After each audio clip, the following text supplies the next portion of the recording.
Here's an email from Mayra. I want to paint my living room wall unit to give it a new look. I want to know what's the best paint to use for the project. My wall unit is made of compressed wood. Well, I don't usually like to name drop, but Amy Howard is a friend of mine, and she also happens to make some terrific chalk-based paint.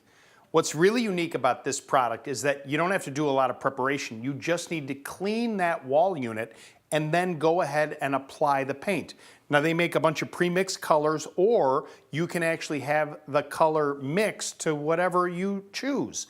Paint it on a couple of coats, you'll be amazed at how beautiful it looks. Here's an email from Sue. How do you reseal a poured patio, and what products should I use? Sue, you're just going to use a mild cleaner on that patio and a pressure washer just to get all the grime and dirt off of it, and then let it dry. Then you're going to get a sealer like this Bone Dry product. It's terrific. It's a silica-based system that actually penetrates down into the concrete a good inch. You apply it with a pump sprayer and it will permanently seal that concrete to protect it and have it looking great for years. Here's an email from Ann. We have vinyl window frames, turquoise in color. They're getting a white film and seem faded. Can they be restored, painted, or cleaned? Yes to all three, depending.